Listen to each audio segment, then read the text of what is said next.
초등학교 4학년 때 마을 공터에 초능력을 가진 아저씨들이 찾아왔습니다. 강목을 들고 사람을 가운데 놓고 사정없이 두들겨 패는데 사람은 끄덕도 안 하고 강목이 전부 다 나무젓가락처럼 부러지는 놀라운 광경을 보았습니다. 어떤 사람은 또 입에 뭘 물고 훅 뿌리니까 입에서 불이 막 솟구쳐 나오면서 희한한 광경을 또 보여주기도 했습니다.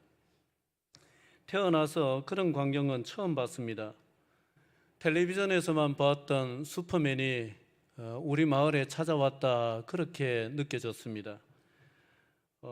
그런 것을 막 보여주더니만은 어떤 아저씨가 병에 뭔가 든 병을 들고 나와가지고 하는 얘기가 이거 한번 먹어봐 그러는 겁니다. 이거 먹으면은 맞아도 안 아파. 어떤 병에 걸렸든지 다 나을 수 있어. 이거 한번 먹어봐 이러면서 한 병에 얼마 이러는데 저는 저거는 꼭 사야 되겠다. 그런데 주머니를 뒤져보니까 저거 살 돈은 없고 해서 집으로 막 달려가서 야간 일을 하고 와서 피곤하게 쿨쿨 자고 있는 큰형을 깨웠습니다. 형, 지금 초능력 가진 사람들이 저 놀이터에 있는데 병에 든 걸 그걸 먹으면 그 사람들처럼 초능력이 생긴다고 하니까 형 빨리 일어나서 저거 사러 가자. 이러니까 형이 굉장히 귀찮아하면서 약장수 그러더라고요. 들으셨어요? 그거 약장수야, 그거 가짜야 이러는 겁니다. 그래 아무리 얘기를 해도 형은 안 믿어주더라고요. 저는 그게 진짜 초능력인 줄 알았는데 나중에 커서 보니까 그 약장수가 맞더라고요. 어린 제 눈에는 기적 같은 일들이었는데 그게 다 이제 약을 팔기 위한 하나의 속임수였던 것이죠. 기적이라는 것, 그 기적이라는 것은 사람을 매료시키는 굉장한 매력이 있습니다. 특히 절박한 상황에 놓여 있는 사람에게 기적이다 이러면은 굉장히 그 끌림이 크죠. 제발 그런 일이 나에게도 일어났으면 이런 간절한 어떤 끌림에 붙들리게 됩니다. 그런 것을 생각을 해보면서 어째서 사도들이 성도들에게 신앙을 가르치면서 예수님이 일으키셨던 그 수많은 기적들 이야기는 집어넣질 아니하고 십자가에 달린 예수 이것만 집어넣었을까? 왜 오병이어 기적을 일으킨 예수를 믿사오며 죽은 나사로를 살려내신 예수를 믿사오며 물리를 걸으신 예수를 믿사오며 정말 누가 들어도 좋아할 법한, 그리고 많은 사람들이 끌릴 수 있는 이런 많은 기적 이야기가 예수님 생애에는 넘치고 넘치는데 왜 그런 것을 가져다가 신앙 고백을 만들질 아니하고 십자가에 달려 죽으신 예수 그것을 가지고 신앙 고백을 만들었을까? 그러한 의문을 가져본 적이 있습니다. 이유는 두 가지라고 생각이 됩니다. 첫 번째는 우리가 오병이어를 일으키고 죽은 자를 살린 것보다 더한 기적이 뭐냐 하면은 하나님의 아들이 인간이 되어서 이 땅에 찾아오신 것입니다. 그리고 하나님의 아들이 인간에게 잡혀가지고 죽임을 당한 일입니다. 그것보다 더 큰 기적은 없습니다.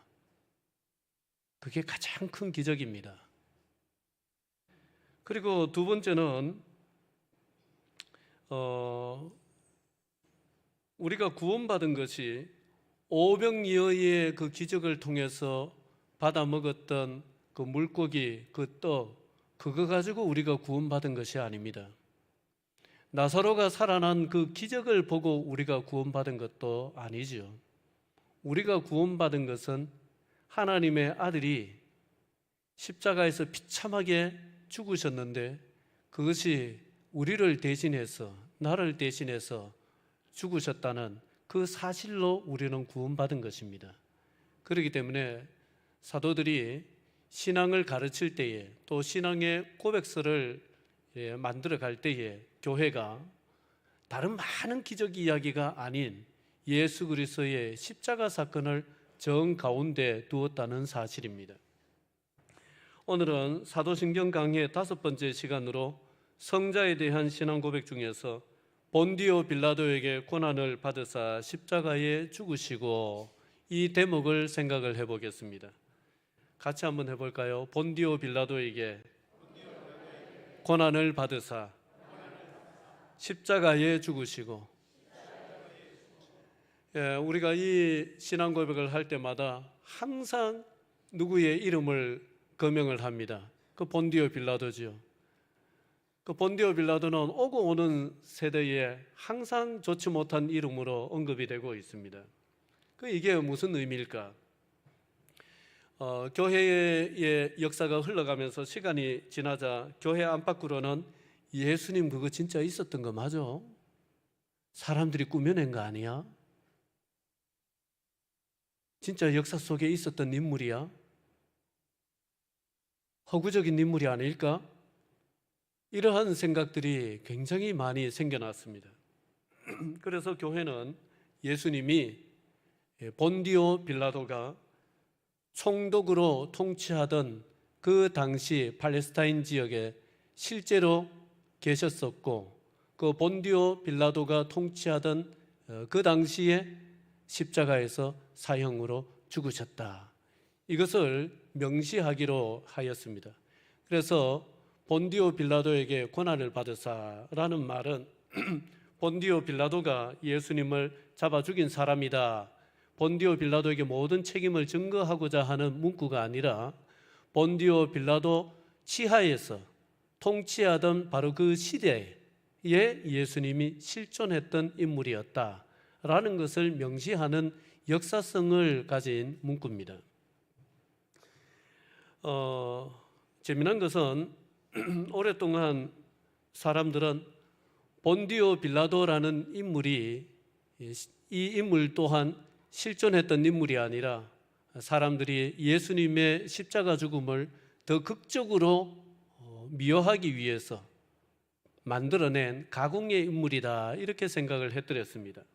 그도 그럴 것이 본디오 빌라도에 대한 기록은 유대인들의 역사서에 아주 짧게 잠시 나올 뿐이고, 로마의 역사, 그 방대한, 아직까지 남아있는 그 방대한 역사 그 어디에도 본디오 빌라도에 대한 기록은 나오지를 않았기 때문입니다.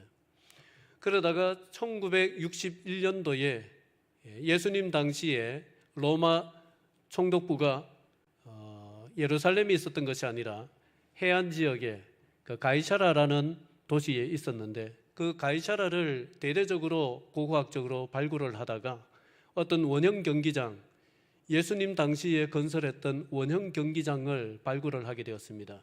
굉장히 큰 규모의 원형 경기장인데, 그 원형 경기장 기단부에서 어떤 비석을 하나 발견을 하였습니다.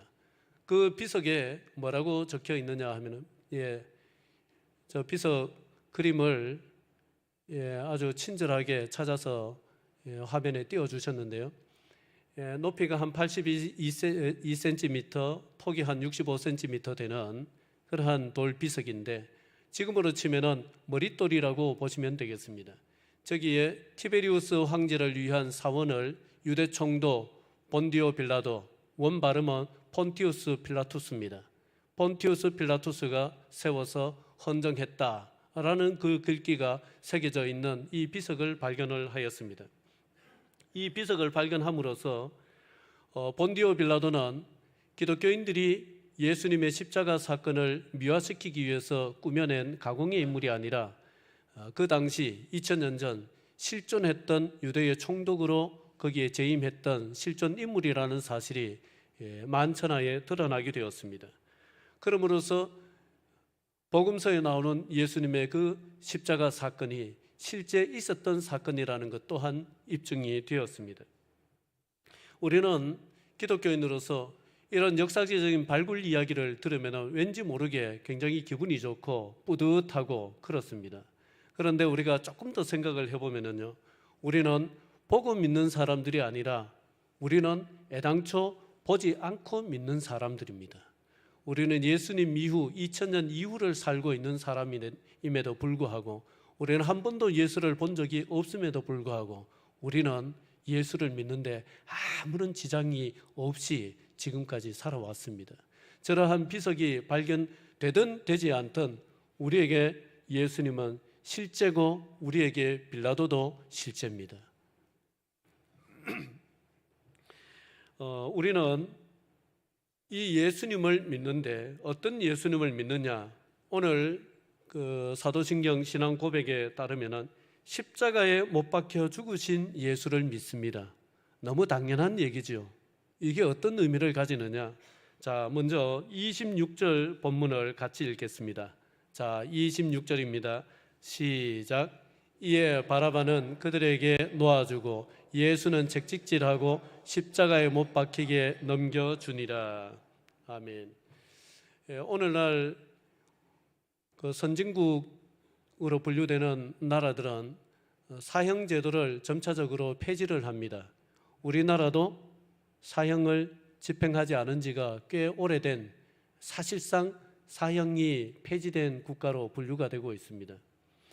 왜 그런가 하니까 사람의 목숨을 아무리 죄를 지었다 할지라도 사람이 끊어놓는 것이 맞지 않다라는 이런 생각들을 가지게 되었기 때문입니다. 그러나 고대 사회로 가면은 전혀 반대됩니다. 고대 사회로 가면은 가급적이면은 더 고통스럽게 사람을 죽이는 방법이 뭘까? 그것을 고안을 해서 가급적이면은 더 심한 고통을 오랫동안 느끼도록 해서 사람을 죽이는 이런 사형 방법들을 발전을 시켰는데, 로마가 가지고 있던 여러 가지 사형 방법 중에서 가장 악랄했던 사형 방법이 바로 십자가 사형 방법입니다.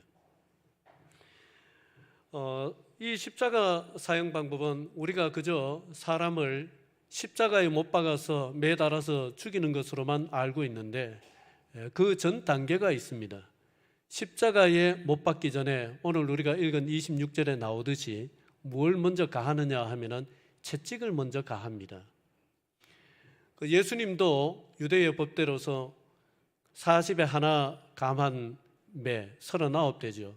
그 로마 군병들이 휘두르는 채찍에 39대를 맞고 십자가를 지셨습니다. 그 채찍에 맞는다는 것을 우리는 잘 모릅니다. 그러나 가죽으로 된 그 채찍을 힘센 장정이 있는 힘껏 휘두르면은 맞는 순간 살이 다 터집니다.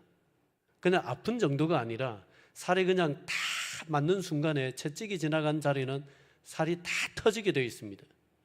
그런데 그 채찍은 그냥 채찍이 아니라 끄트머리에 새꼬챙이를 달아놔 가지고 그 채찍으로 쳤다가 잡아당기는 순간에 그 새꼬챙이가 살점을 다 뜯어냅니다.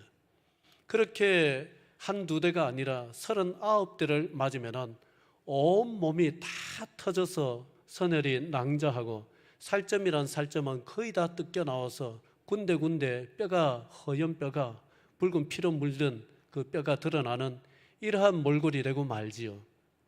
그래서 39대를 다 맞아내지 못하고 죽은 사람들도 있고 한 것이 채찍질입니다.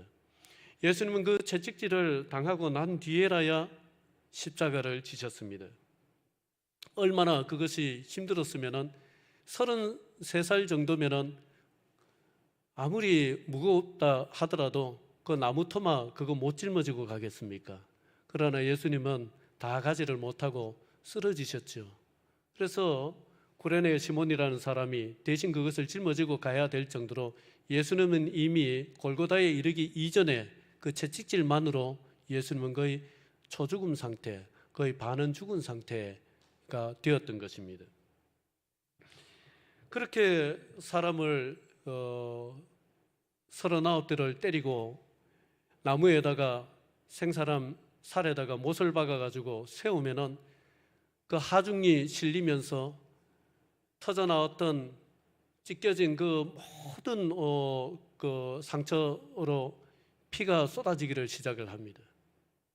그러면서 극도의 고통을 겪게 되는 것이죠. 예수님은 그런 상태로 6시간 매달려 있으면서 그야말로 영혼이 산산이 조각나는 고통을 맛보셨습니다. 그리고 종국에는 로마군의 그 긴 창에 찔려서 물과 피를 다 쏟으신 다음에 죽으셨죠. 사도들은 성도들에게 신앙을 가르치면서 서두에 말씀을 드렸다시피 기적을 행하신 예수를 믿으라 하지 아니하고 십자가에 못 박혀 죽은 예수를 믿으라 가르쳤습니다. 그것은 사도들의 뼈저린 반성에서부터 비롯된 외침이었습니다. 복음이었습니다. 사도들은 예수님이 이제 십자가를 지기 위해서 마지막 예루살렘으로 올라가시는 그 길목에 함께 예수님과 길을 가고 있으면서도 거기에서 사도들은 누가 더 높으냐, 이번에 예루살렘 올라가면은 예수님이 아마 왕이 되실 것 같은데 누가 큰 자리, 누가 더 높은 자리를 차지할 차기이 되느냐, 그걸 가지고 서로 다투었습니다.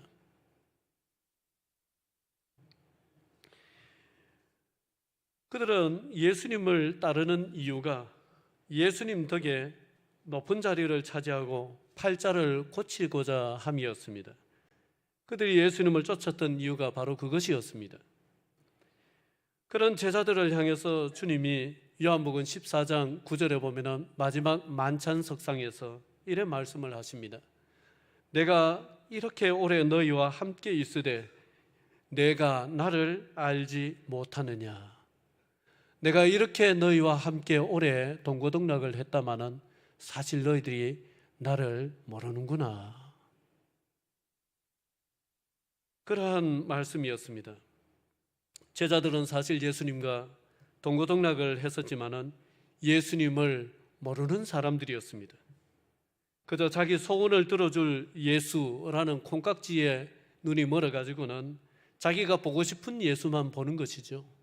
자기들이 원하는 예수만 보는 것이죠. 자기들이 원하는 대로 예수님이 해주기를 바라는 것이죠. 우리도 내가 이처럼 오랫동안 예수를 믿어왔는데, 이렇게 오랫동안 교회를 다니고 신앙생활을 해왔는데 내가 아는 예수가 과연 진짜 예수가 맞느냐? 내가 믿고 있는 예수가 진짜 내가 믿어야 될 진짜 예수가 맞느냐? 이걸 한번 진지하게 고민을 해볼 일입니다. 일제강점기 때 조선의 성자로 불렸던 이용도 목사님이라고 있습니다. 이 이용도 목사님은 이렇게 외쳤습니다. 너희가 믿고 싶은 예수, 너희가 만들어 세운 예수 말고 하나님의 아들 예수, 십자가에 달린 예수를 믿어라. 너희들이 바라는 예수가 아니라 십자가에서 처참히 피 흘려 죽으신 바로 그 예수를 믿어라. 다른 예수를 자꾸 바라보지 말고 사람이 이런저런 조미료를 쳐놓은 그 예수를 바라보지 말고 가장 원초적인 예수, 십자가에서 피 흘려 죽은 그 예수를 바라봐라. 그 예수를 믿어라. 그렇게 외쳤습니다. 여러분, 오늘날 복음의 홍수시대를 살면서 너무나 많은 조미료가 가미된 예수님을 우리는 들어오고 있습니다. 예수님은 이런 분 저런 분. 그러나 그러한 예수로 우리가 구원받는 것이 아닙니다. 우리가 구원받는 예수는 십자가에서 처참하게 갈갈이 찢겨서 형체를 알아볼 수 없는 피투성이 아예 시신 자체가 되어버린 그 몸으로서 그 영혼이 산산조각 나는 지옥의 고통을 맛보면서 우리를 위해 참고 견디고 인간의 손에 의해서 죽임을 당하신 바로 그 예수로 저와 여러분이 구원받습니다. 그 예수를 정말 사모하고 그 예수를 애타게 알고 싶어 했던 그 간절한 마음에 붙들려 본 적이 여러분 마지막이 언제였습니까? 그분이 나를 구원한 예수입니다. 그 예수를 믿는 것이 우리 신앙의 출발점이자 그 예수를 다시 내 마음속에 되새기는 것이 초심을 회복하는 길인 줄로 믿습니다. 우리는 십자가에 달린 예수를 믿는데 십자가에 달린 또 어떤 예수를 믿느냐 하면은요, 내가 못 박아 죽인 예수를 믿는 겁니다. 사도행전 2장 36절을 한번 같이 읽겠습니다. 사도행전 2장 36절 앞에 화면에 띄워놨습니다. 같이 읽습니다. 시작. 그런즉 이스라엘 온 집은 확실히 알지니 너희가 십자가에 못 박은 이 예수를 하나님이 주와 그리스도가 되게 하셨느니라 하니라. 아멘. 이것은 베드로가 오순절 예루살렘 성지순례를 왔던, 세계 각처에서 예루살렘 성지순례를 왔던 디아스포라 유대인들에게 했던 말입니다. 만약에 이 말을 예루살렘에 살고 있던 사람들, 예수님을 십자가에 못 박을 때 거기에 동참했던 군중들을 향해서 한 말이라면 이해하기가 어렵지 않습니다. 그렇지만은 이 말을 들은 사람들은 예수님을 십자가에 못 박을 때 그 군중들이 아니라 전혀 딴판의 군중들입니다. 전 세계에 흩어져 살던 바로 그 군중들입니다. 그냥 절기가 되어서 조상들의 고국 땅에 한번 가보자 해서 성지순례 온 사람들을 향해서 베드로는 뭐라고 하느냐 하면은 너희가 십자가에 못 박은 이 예수를 하나님이 주와 그리스도가 되게 하셨느니라. 너희가 십자가에 못 박은 예수라고 표현을 하였습니다. 그들은 우리가 예수를 십자가에 못 박을 때 바로 그 군중들이 아니라고 항변할 수 있는 바로 그 군중들임에도 불구하고 베드로는 그게 아니라는 거예요.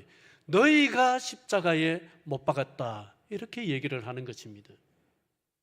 우리는 마찬가지로 우리가 예수님을 언제 십자가에 못 박았느냐, 예수님을 십자가에 못 박는데 1등 공신은 뭐니 해도 본디오 빌라도일 것이고, 또 거기에 1등 공신은 뭐니 해도 그 당시 예수님을 죽이고자 혈안이 되었던 대제사장들 무리들이었을 것이고, 또 거기에 1등 공신은 무지몽매하게 이용을 당했던 그 군중들일 것이고, 또 거기에 빼놓을 수 없는 사람들은 예수님을 끝까지 우리는 지키겠다 호언장담해놔놓고는 자기 살겠다고 예수님을 부인하고 저주까지 하면서 도망쳤던 제자들이 아니겠는가.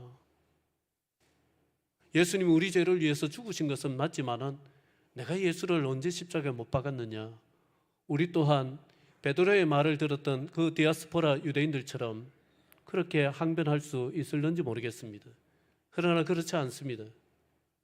사도들이 우리에게 가르쳐주는 신앙은 예수를 십자가에 못 박은 사람이 바로 당신이 되어야 당신이 구원받는다는 것입니다. 여러분, 먼저는 빌라도를 들 수가 있겠죠. 죄가 없다는 것을 오늘 우리 기록에서도 분명히 찾아볼 수가 있습니다만은 죄가 없는 줄 뻔히 알면서도 자신의 정치적인 출세를 포기할 수 없어가지고 그 유대인들의 요구를 들어주면서 예수를 십자가에 못 박을 수 있도록 내어주면서 자기는 책임이 없는 것처럼 군중들 앞에서, 만인들 앞에서 손을 씻는 그 퍼포먼스를 행하면서 슬쩍 발을 뺐던 그 빌라도, 아무리 그렇게 이벤트를 했다 할지라도 어떻게 그 책임을 모면할 수 있겠습니까? 자기가 재판 판사였는데, 사형을 언도한 것이 자기였는데, 죄가 없는 것을 뻔히 알았는데, 그리고 하나님을 사랑해라, 거룩해라, 성결하게 살아라, 입버릇처럼 말하면서도 정작 자신들은 돈과 권력을 더 탐하면서 성전을 돈벌이 수단으로 전락시켜버렸던 당대의 성직자라고 하는 그 종교 지도자들, 대제사장 무리들, 그 사람들 또한 책임을 모면하기가 어려울 것입니다. 다 자기들처럼 사는 줄 알았는데 진짜가 나타나 버렸죠. 예수님이 진짜였습니다. 예수님은 무소유였습니다. 거룩하게 살아라 하면서 뒤로는 자기 것 챙기는 그러한 인물이 아니었습니다. 정말 거룩하게 사는 분이었습니다. 진리 그 자체였습니다. 그러니 눈에 가시죠. 다 자기들처럼 까마귀면은 들통이 안 날 건데 진짜 백로가 나타나 버리니까 자기들이 까마귀라는 것이 자기들이 얼마나 종교적인 위선 덩어리인지 만천하에 자꾸 드러나니까 그것이 불편하니까 무슨 수를 써서라도 예수를 죽이고자 혈안이 되었던 것입니다.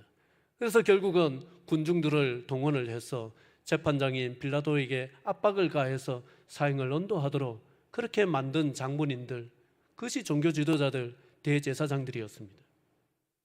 군중들은 예외겠습니까? 우리는 그저 이용만 당했다라고 얘기하고 빠져나갈 수가 있겠습니까? 여러분, 그 군중들이 누굽니까? 바로 예수님 따라다니면서 오병이어 물고기 받아먹고 떡 받아먹으면서 좋아라 했던, 예수 따라다니면 이런 게 생기네 하면서 좋아라 했던 바로 그 사람들이 아니겠습니까? 얼마 전에 예수님이 예루살렘에 입성하실 때에 종려나무 가지를 흔들면서 호산나 다윗의 자손이여 이제 구원하소서 호산나를 외쳤던 바로 그 사람들입니다. 그런데 대제사장들이 얼마를 던져줬는지 모르겠지만 그 던져주는 품돈을 받아먹고는 그만이야 손바닥 뒤집듯이 예수를 십자가에 못 박고 바라바를 우리에게 놓아달라 이렇게 외쳤던, 어찌 보면은 가장 무지몽매하지만 어찌 보면은 가장 악랄한 사람들, 몇 푼 돈에 사람을 죽이고 살리는 일에 여기 갔다 저기 갔다 할 수 있는 정말 무시무시한 사람들이 바로 그 군중들이 아니겠습니까? 제자들은 또 예외겠습니까? 말씀드렸다시피 다 주를 버릴지라도 나는 주를 버리지 않겠습니다 하면서 호언장담을 하면서 언제까지나 예수님 위해서 살 것 같았던 그 사람들이, 그 제자들이 예수님이 잘 나갈 때는 예수님과 누가 더 가깝냐 그걸 경쟁을 하면서 그걸 자랑을 했던 사람들이 이제 예수님이 죽으러 가시는 마당이 되니까 누가 예수와 더 멀어질 수 있느냐 이것을 경쟁하듯이 예수를 버리고 뿔뿔이 흩어졌던 그 사람들, 예외일 수가 없겠죠. 여러분, 왜 이런 말씀을 드리느냐 하면은 거기에 그 빌라도의 모습 속에, 거기에 그 대제사장들 모습 속에, 거기에 그 군중들의 모습 속에, 거기에 그 제자들의 모습 속에 사실 우리의 살아온 지난 날들이 하나씩 하나씩 조각처럼 다 들어 있습니다. 아닌 줄로 알지만은, 아닌 줄로 알지만은, 양심적으로 아닌 줄로 알지만은, 그러나 내 입장도 좀 생각해야지 하면서 타협할 때가 있지 않았습니까? 얼마 되지 않는 그 돈 가지고 자존심을 끝까지 세워가면서 싸우기도 하고 사람을 미워하기도 하고 그런 날이 우리에게도 있지 않았습니까? 호언장담했다고 그 말들을 우리가 다 지키면서 살아온 것은 아니지 않습니까? 여러분, 시기하고 질투하는 마음에 사로잡히면 그 사람이 나보다 의로운 사람이라 할지라도 얼마나 안 되기를 바라는 그런 마음 한 번 정도는 가져보면서 살아오지 않았습니까? 제가 너무 여러분들을 과소평가합니까? 저는 솔직히 그렇게 살아왔습니다. 그러니 베드로는 이 성지 순례객들을 향해서 그 빌라도가, 대제사장 무리가, 그 어떤 사람들이, 그 군중들이 예수를 잡아 죽인 것이 아니라 너희가 십자가에 못 박은 예수라고 너희가 인정할 때에 비로소 그 예수가 너희의 구주가 된다라고 이렇게 설파했던 것입니다. 여러분, 예수님이 나를 위해서 십자가 지셨다 이것만으로는 좀 부족합니다. 어디까지 가야 되느냐?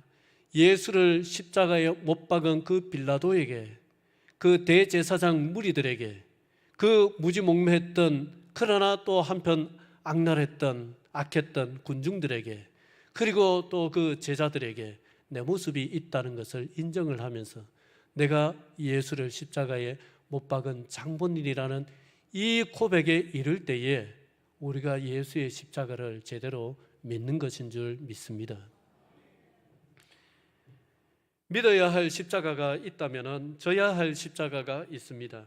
그것이 십자가에 못 박혀 죽으신 예수를 온전히 믿는 것입니다. 십자가를 지신 예수님은 제자들에게 누구든지 나를 따라오려거든 십자가를 믿고 나를 따라와야 된다라고 말씀하지 아니하시고 십자가를 지고 나를 따라와야 된다, 그렇게 말씀을 하셨습니다. 누가복음 9장 23절인데요. 같이 읽겠습니다. 누가복음 9장 23절 시작. 또 무리에게 이르시되 아무든지 나를 따라오려거든 자기를 부인하고 날마다 제 십자가를 지고 나를 따를 것이니라. 아멘. 예수 믿을 때에 한 번 자기를 부인하는 것이 아니라 날마다 자기를 부인하고 날마다 제 십자가를 져야 능히 내 제자가 된다 하셨습니다. 어떤 사람이 오늘 너무 진지했네요. 좀 풀어야 되겠습니다. 어떤 사람이요, 세상 사는 게 너무 힘들고 다른 사람들은 수월하게 사는 것 같은데 내 인생만 수월하지 않은 것 같아가지고 왜 하나님이 불공평하게 내한테만 이렇게 무거운 십자가를 지우셨나, 그런 생각에 붙들려 가지고 항상 주님께 불만이 많았습니다. 그러던 차에 깜빡 잠이 들었는데 꿈을 꿨습니다. 꿈속에 예수님이 찾아오시더니만은 공동묘지로 가자 이러면서 이 사람 손을 붙들고 공동묘지로 가셨어요. 그러면서 하시는 말씀이, 여기에 죽은 사람들이 평생에 살아있을 때 졌던 십자가 여기 다 벗어놓고 죽었으니까 네 한번 돌아보고 네 마음에 드는 십자가 있으면은 네 거 하고 바꿔줄 테니까 한번 찾아봐라, 그러시는 겁니다. 얼마나 좋습니까? 알았습니다. 이 사람이 이제 찾기를 시작합니다. 보니까 진짜로 저 공동묘지에 누워있는 사람들이 평소에 졌던 십자가가 거기에 수북히 쌓여 있어요. 그래서 이거 한번 져봤습니다. 자기 거 벗어나놓고 지니까 크기는 작은데 이게 굉장히 밀도가 높은지 무지무지 무거운 거예요. 크기는 분명히 만만해 보였는데 굉장히 무겁습니다. 이건 안 되겠습니다. 그리고 또 다른 거 보니까 이거는 뭐 굉장히 가벼워 보여요. 그 크기는 좀 큰데 별로 안 무거운 거예요. 저 끄트머리를 들어보니까 그 짊어졌는데 거기 누가 가시를 박아놔가지고 얼마나 아픈지, 가볍기는 가벼운데 또 막 가시가 돋쳐가지고 아픈 거예요. 그렇게 이리저리 하루 종일 찾아서 헤맸습니다. 그러다 드디어 자기한테 딱 맞는, 크기도 적당하고 무게도 이 정도면 되겠다 싶은 십자가를 딱 찾아가지고는 주님 요거 매일 테니까 제가 하고 바꿔주세요. 그 주님이 그 이름표 있으니까 이름표 봐라. 이름표 보니까 자기 이름인 거예요. 여러분, 누구든지요 내가 진 십자가가 무거워 보이는 법이에요. 다른 사람이 진 십자가는 가벼워 보이는 거예요. 그런데 그 십자가가, 내 생각에 무거워 보이는 그 십자가가요, 나를 서서히 죽여서 하나님 나라에 합당한 사람으로 만들어주는 십자가입니다. 십자가 없이 하나님의 자녀가 되는 길은 세상 천지에 없습니다. 말씀을 마무리하겠습니다. 여러분, 내가 빌라도입니다. 다른 사람 자꾸 빌라도 취급하지 마세요. 내가 빌라도입니다. 여러분, 내가 대제사장 무리들입니다. 내가 그 무지몽매해 보였던 바로 그 군중입니다. 내가 호언장담하고 지키지 못했던 내가 바로 그 예수님의 제자입니다. 내가 예수님을 십자가에 매단 사람입니다. 그래서 예수님이 나를 위해서 죽어주신 십자가가 될 수가 있는 것입니다. 이 은혜가 저와 여러분들에게 있기를 주의 이름으로 축원을 드립니다. 기도드리겠습니다.